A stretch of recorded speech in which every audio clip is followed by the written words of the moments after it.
And away we go. Dan Strafford, Dave Loncran here on what was formerly known as The Night Shift. We are working out through names of the new podcast here on awesemo.com, getting you ready for each and every slate for your MLB season. That's obviously winding down here, but NBA just around the corner. Obviously, NFL in full swing. You have the co-host of Three Fellas Talking Football here on the podcast. Check them out every Thursday on YouTube and Periscope. Dave, how the hell are you doing? So what are we calling the show? That's a good question. We're calling it That's a Good Question? Actually, it's not the worst. Not horrible. I mean, in Britain, they have a show called Question Time. Right. I mean, that's stupid. I feel like that's every day with my children is question time. Well, in this one, the audience just basically yells at all the guests and tells them they're pieces of garbage. So it sounds so British. It really does, dude. And it really is.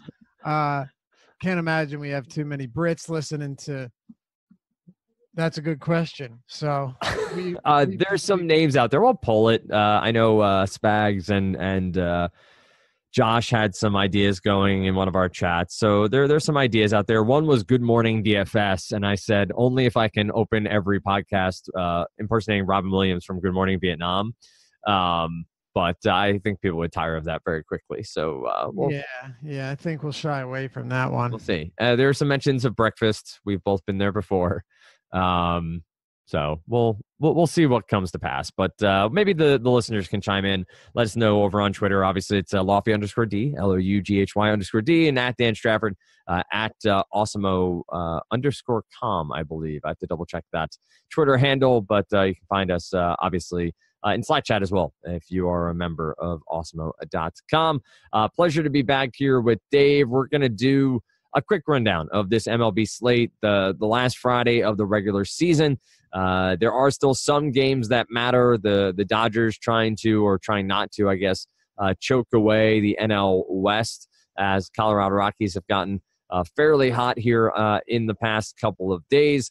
But 13 games on the main slate, 2 early games. We're not going to cover off on those. If you're playing the 2 p.m. 2-game slate, best of luck to you. So we'll find you in Slack chat. But we're going to go through the pitching, as I said, and give you an idea of where we're looking there, and then maybe some top stacks and some teams to watch.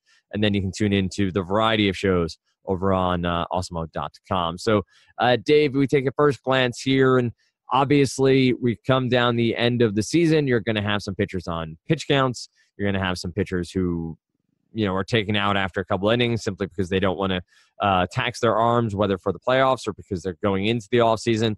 You do have someone like Madison Bumgarner who is pushed from Wednesday start to Friday, specifically so he could pitch against the Dodgers.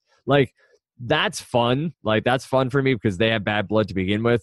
So maybe we get some sparks flying there in this Dodgers-Giants game at AT&T Park. But we got some good arms on the mound. We're going to go through here and try to figure it all out. Verlander at the top against Baltimore. Then you have Ryu against San Francisco on the other side of that matchup. Corbin, Clevenger, J.A. Happ in Fenway Park against the Red Sox. Freeland, Fulton-Avich, and Bumgarner. And then I guess throw Glasnow in there, 8,700 and above. What's the name that hops out here? Is it a Bumgarner at 8,800 against the Dodgers in AT&T Park? Or, I mean, Verlander seems like a fairly safe bet here to have enough upside for cash games. But what do you got here at the top end of pitching? Yeah, I mean, Verlander might have enough upside for anything in this matchup. It is a really, really good spot for Verlander. Not expecting any rain at Camden Yards. They obviously have a doubleheader here. So right. I don't, right now he's listed on DraftKings as the second game, but I do want to be sure of this, so I'm checking it out right now. So Cole will pitch.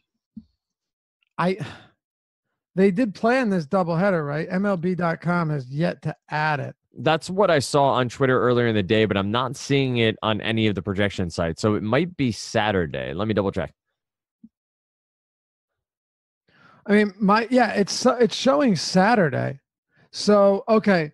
So DraftKings is just wrong, right? So what they have, it is Saturday, by the way. Yep, so Cole's starting, yep. DraftKings just has him expected to start. You know how they do like the every 5-day rotation nonsense? Yep. That's what it is. So Garrett Cole will start. He is actually $600 less on DraftKings than Verlander, so that's cool. It's not a 6-game slate like it was yesterday.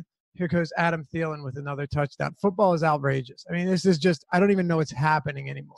This has gotten completely out of control. It's incredible to watch, but you're talking about midway through the third quarter, and my Showtime team that consists of one game has 150 fantasy points. Explain that one to me, Dan. I don't think you can. Nope.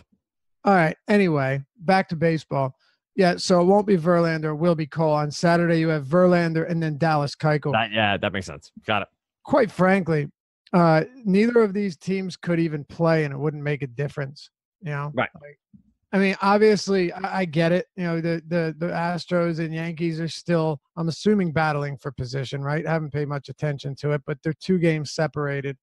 Outside of that, no one's catching Boston, and Cleveland ain't catching anybody.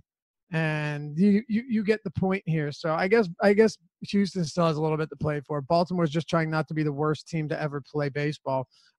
They will not reach 50 wins this season unless, of course, they win out their last 4. 3 of them are against Houston, 2 against, Keuchel, Verlander, and Cole. So, yep, they're probably staying at 46 wins on the year.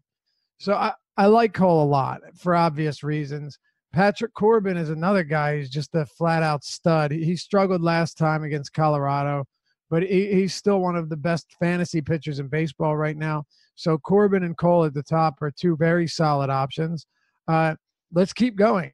Michael Clevinger is another solid option. Like this guy, he generally doesn't go as deep as Verlander or Cole or the top guys, but he's been pretty consistent with 6+ innings, 8, 9 strikeouts. It's a good spot. He's also been better on the road this year, and he is a very solid right-hander against this Kansas City team. It's a tough base stealing matchup, so I have no problem with him. It'll be tough to prioritize Clevinger, though, just to be clear. Even though I like him, it'll be tough to prioritize. And we also, honestly, the honest-to-God truth is that no matter what guys we like, lineups could come out and everything could change with so many teams, in situations that they don't have to play most of their starters. You get a Boston team that could easily run out the AAA squad. So, if you're still playing baseball, make sure that you're paying very close attention to everything, and not just to make sure that one of your hitters is in the lineup, but to make sure that you're not missing pitchers that weren't in play earlier in the day that become in play because, of a specific lineup that's different than we expected.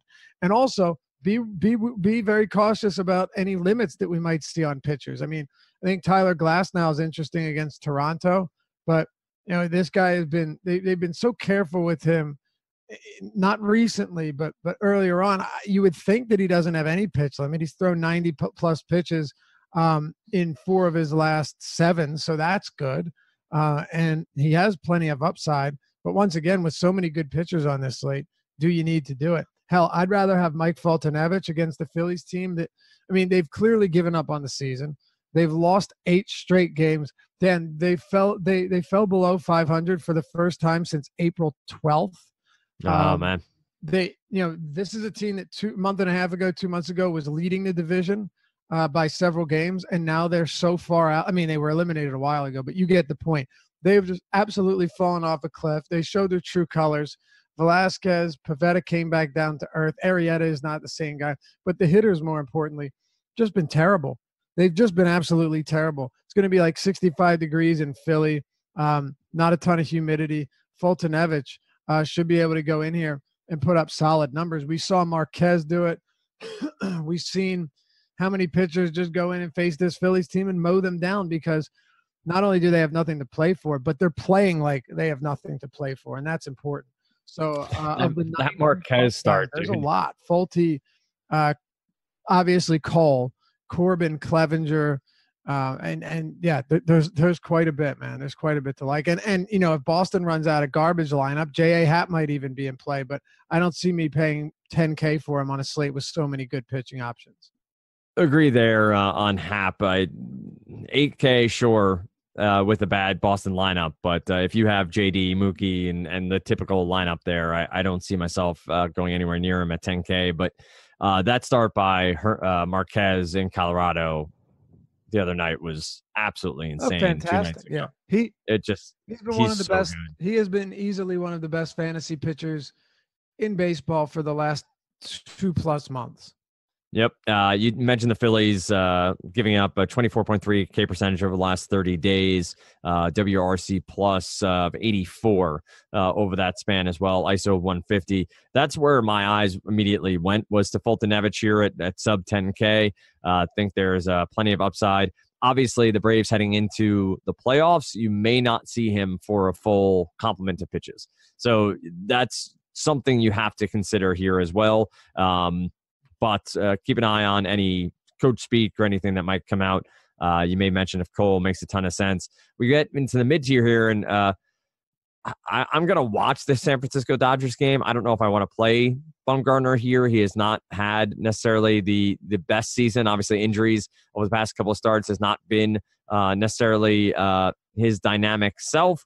But obviously, in AT&T Park, you have to like the upside of any pitcher in that matchup. Mike Fiers in LA has some upside here. He's lining up to be the wild card starter for the A's. So again, you need to worry about pitch count, but he has been very solid since coming over to the A's. Had one or two bad starts, but that is typical of any starting pitcher in Major League Baseball. Obviously, Mike Trout, Ohtani on the other side, but good park here for Fiers at 8,300. Any guys in the mid-tier that stand out at least as potential SB2s or guys that at least during the day on Friday, whether you're writing or trying to figure out a couple of lineups to play on Friday. And listen, Dave and I are going through this and we're seeing it for the first time, but you're playing less volume here just because of the absolute craziness that can ensue with lineups, that can ensue with, pitch counts and all those things. So we're not suggesting going out there and playing a typical August or even June MLB slate. But as you look through here, Lucas Giolito jumps off the page a little bit down there at 5,800 for the upside that he might show at one point in his career. But anybody for you that's in the mid-tier, Mike Fiers or below that at least as an SB2 might be on your radar? Yeah, I mean, I can't go near Bumgarner, honestly. Look, he's still a fine pitcher, but there's just the upside isn't there. I had a couple of decent games this season, but he really has not flashed all that much. And with so much pitching, it's really tough for me to go there. I just like Fultonevich more than him.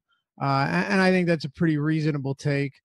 But, you look at the rest of the 8K. I mentioned Glasnow is always a tournament option for me because when he isn't, out of control, he has a lot of strikeout upside. And my guess is that no one really even considers him at this price point. So I have interest there, no doubt. Not going to Mike Fiers here. I don't think Brian Johnson is a necessary play whatsoever, especially not at 8,100. Jose Urena, it would be interesting if he was cheaper. I don't mind playing him in good matchups, but I think you're probably overpaying for him a bit, especially when a guy like Fulte is really not much more than him at all. It's not the greatest price range. Zimmerman, LeBlanc to me is remotely interesting, but once again, I think he should be like, a high 6K, mid 6K pitcher, not mid 7K. The Rangers just don't have power against righties, or against lefties, especially not from the right side of the plate, right?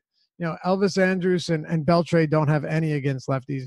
Really, Gallo is their best lefty hitter, and he is left-handed. So I don't think LeBlanc is the worst option. I think it's probably a spot that you don't need to go to, though.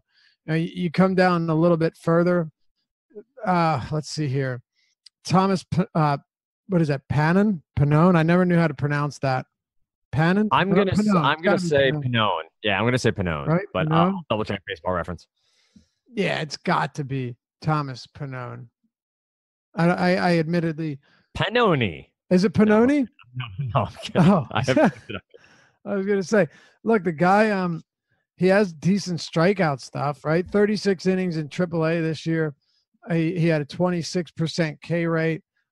Throughout the minors, he has always, averaged around 8.5, 9 Ks per nine. I think it kind of makes him interesting. You're talking about a guy that, threw 108 pitches last start against this Tampa Bay team. I don't think he's the worst place you could go. But I come to the same conclusion that we like punting pitchers, right? It's more so you're looking at guys that are cheap, that you can feel good about saying, all right, if I don't get a great game from him, I'll live with it because I didn't pay a damn thing for him. And I don't feel that way about Jeffrey Ramirez or about Martin Perez. Certainly not about Martin Perez, or really any of these guys. You have someone though that could be interesting. Now I got to kind of hedge this here because you just have to, but Chase DeYoung is facing the White Sox, and he's really cheap, and that's kind of all that matters at this point in the season, right? Sure. Yep. Playing Cole or you're playing a top price pitcher. Chase DeYoung is not someone that's going to give you a ton of strikeouts, but against this Cubs team or against this White Sox team, it's probably not the most ridiculous idea to think that he couldn't be terrible. But no, it never had a high swinging strike rate. You're not getting excellent numbers from him. I'm just trying to pull something here at the bottom. You would think there'd be more with a lot of pitching options here. You have guys like Zach Davies who, if you were to take a flyer on Davies against Detroit, I don't think that would be crazy. He's another one of those guys that is not good. He's not horrible, but he's not good, and he's not someone that you feel good about. But at the same time, you say, all right, 5,300, I need to get him in there. Kind of like the other day with a Cole Stewart type. They're cheap, and you're just hoping that against this Detroit team they can put up remotely decent numbers. Would you do that with Corey Oswalt? Probably not. It is the Marlins, though. I mean, right. Yeah, you're right. You see what I'm saying, Yep. Right? Yep. Like Totally. At this point, with so many garbage pitchers, you're basically just looking at their matchup, or you're looking at their upside, one or the other, and saying, is it point per dollar wise? Could I get enough from them? And maybe from a DeYoung or Davies or Oswalt, you could, but it's all just a toss up based on good matchups, and that's really what it comes down to. By the way, Jared Eichhoff is gonna start this game, make his first start of the 2018 season. They had high hopes for him. Can't imagine he throws many pitches at all, though. So yeah, looking throughout this, is there anyone I missed? Let me just make sure I didn't miss anybody. I'm not. And it is Thomas Pannone. Pannone. Okay, yeah. Oh, it's Pannone. That was okay. Pannone. That's what we said. Yep, you got it. Okay. And you do have Davies is the one down here that popped off the page for me, just because he has been good in the past, and at least pedigree is the wrong word, but there is at least track record here with him. A 3.4 run implied total for Detroit. You have Milwaukee with a 5.2, obviously the National League MVP, and Christian Yelich batting second there for the Milwaukee Brewers. I like Davies here as a cheap option. I just wonder, to your point, I don't know that there's a single offense that I'm really paying up for. Like that, maybe the Red Sox, if you want to just stack the best bats that are out there, if JD, Mookie, and all them are batting against Happ, you like the lefty-righty at Fenway. But I don't know that you have to get cheap here on this. Like it's going to be making some fun lineups. I think it's going to find some points you like and make it work. But I don't know that you have to get this cheap. Any other names as you scroll through there worthwhile, or are you tapping out on this one? Okay, so once again, you're pretty much saying, I guess I could see this working. Right. Giolito went through a stretch there where his secondary offerings and his off-speed stuff looked really good. Really good. It was like 4 or 5 games where you thought, hey, he's a major league pitcher. Right. I mean, like legitimately thinking, that is really impressive. Right. And then it kind of just went out the window. I look at him and I say, okay, he's still getting like 35% whiffs per swing on his slider. He's still getting, 30+% whiffs per swing on his changeup. These are the two pitches he throws most outside of, his fastballs. Like Giolito does still have some decent stuff, but you also have, and another thing too, he gets a decent amount of ground balls. Like he's not the worst pitcher. We've always looked at Giolito as just being like absolutely terrible. Yeah, he doesn't get as many chases as you'd like. His O contact rate's a little high, but he does have some at least decent numbers on those pitches, and which means that I'm willing to look at them or look at him on a slate like this. He has look on the year. He has a 35% whiff per swing rate on his slider and his change, and he throws them both like 18% of the time. So it's not the craziest thing to consider him against the Minnesota lineup that doesn't really scare you. He's really cheap. I think Giolito, will be in my player pool. He's not expensive, and is it possible to get like 25 from Giolito on a good day? It actually is. It legitimately is. Will it happen? There's a good chance it won't. But Giolito does at least have a few. Kind of similar to Gibson, where it never seems to work out, but the stuff is there. Giolito's stuff is not that bad, and I think I'd at least be willing to consider him here. Yep. I think this is probably best to leave pitching there. Maybe a couple of bats or offenses that you're keyed in on here as we look through. Can look at some team totals. Obviously, you do have Colorado on this slate, meeting Coors Field with the Rockies and the Nats there. Joe Ross. So obviously, the Rockies bats will stand out probably at a pretty high ownership. Looking for other, you do have the Brewers at a high implied total of 5.2. Anybody else of merit? The Astros against David Hess there in Baltimore at 5.4. By the way, I was looking at ISOs over the last 30 days.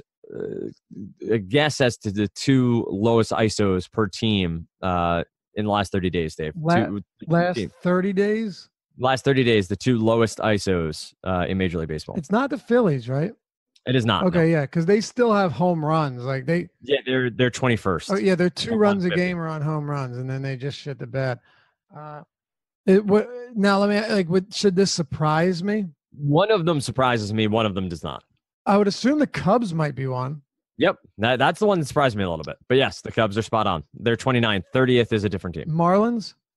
The San Francisco Giants. Oh, that makes sense. The Marlins have to be like 25th or lower. They're 28th. Okay, It's the bottom are Pirates, Orioles, White Sox, Marlins, Cubs, Giants. Got it. Yeah, Giants make sense.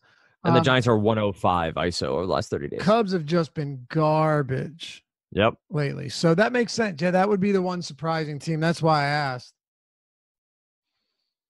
But how about, are there any teams or offenses? I mentioned Colorado. Anything that pops off the page before we say so long for the podcast on Friday? Yeah. Well, I'll just give you my teams that I like. Yep. Houston against Ramirez. This is a very good spot. Guys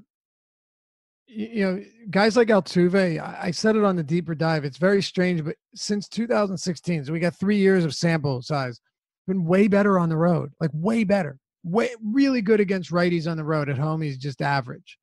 Guys like him and Bregman, and this team's just nasty, and they smash righties. I also think that the Seattle Mariners against Martin Perez, I know this guy doesn't have to pitch at Globe Life, but he hasn't fared any better outside of Globe Life. He's actually allowed 10 home runs on the road to only 6 at home, and he's made 7 starts at both pretty much the same innings. Like, this is just not a good pitcher. And when you have guys like Nelson Cruz and Mitch Haniger and just a bunch of solid righties, it's a team that you definitely want to target. You could really go down this list, Dan. Like, I don't think anyone would be surprised if the White Sox against DeYoung had solid production, but God, they also, and lest we forget, you have Coors Field. Yep. Kyle Freeland is a good pitcher, like a legitimately good pitcher, and he's been unbelievable at Coors. the I have some interest in guys like Rendon, but I don't think I have interest in full stacking this team, because in doing so, you have guys like Harper and Soto from the left side. Freeland's just been very good, but Robles has been awesome, and Zimmerman and Rendon all have pop against lefties, and it is Coors Field. Do we have a run total on that? I'm not seeing one right now. I see it as offline. I'm not sure why exactly, but I see no line in that game as of right. Well, what's funny is I see an implied total. Oh, no, now I refresh. It's minus 173 for the Rockies, 6.1 for the Rockies runs, 4.6 for the Nationals. Okay, yeah, 6.1 and 4.6. Yeah, that's really low for Coors. Freeland on the mound for the Rockies makes sense there. I mean, that's... Yeah, and by the way, let me correct myself. It will be David Hess, because that's the game the one game got bumped. So it won't be Ramirez. Yep. It's David Hess. So same logic applies. Feel free to load up on Houston. Another one too, I could see this maybe going a little bit overlooked, is the Milwaukee Bats. Mainly because you're talking about a Brewers team that just has so much power, and Jordan Zimmerman's primary struggles are home runs, right? Like this guy, when he gives up 4 runs, it's usually on 3 home runs. If he gives up 2 runs, it's usually on 2 home runs. And you just have so many power bats. He does give up power to hitters from both sides of the plate. So whether it be guys like Aguilar or Yelich, or, I think I would even toss Braun in there, even though he's facing a righty. Obviously, Travis Shaw and Moustakas. That's a really interesting team. I'll give you 2 more, and then we can get out. I mentioned Seattle. They're at 4.9 right now. That's the 4th highest expected total on the slate. And then if you're looking to get a little bit off the board here, there is one that probably will disappoint you, but also has me very intrigued, because I'm always intrigued when, oh, no, you know what? That's an early game, damn it. The Anthony DeSclafani game. Oh, sure. I mean, yeah. If Anthony DeSclafani at Citizen or Great American against the team that has a bunch of lefties in Pittsburgh, I would have absolutely loved to have targeted that game, but that's not there. So, yeah, I guess the last one I have would be the Cubs, just because they have power. DeYoung is not a strikeout pitcher, and you know what? Sometimes the Cubs come through, but Adam made a good point. Stacking has not been as effective lately, and I don't know if that's just weird variance or what, but you're seeing most people winning these tournaments that don't have full stacks. Actually, some of them have just complete one-offs and crazy lineups out there. So it's the end of the season. It's tough to predict, and at this rate, you kind of just have to close your eyes and pray and hope that one of your cheap pitchers puts some work in. And, Giolito gives us 7 scoreless innings with 6 strikeouts. Yep, that would not surprise me in the least. So that's where we're going to leave the podcast for today. Obviously, we will get ramped up for NBA, which is not that far off now. So over the next couple of weeks, the pod will be strategy. It'll be simple. It'll be straightforward, but maybe some playoff baseball, but more so getting ready for the NBA season, talking some NFL, and pointing to where the other content at awesemo.com will get you going each and every day. So thanks so much for listening. We'll be back with you on Monday morning, Dave and myself, talking probably end of the regular season for MLB and recapping some NFL to start your work week off right here on a podcast soon to be named Not the Night Shift.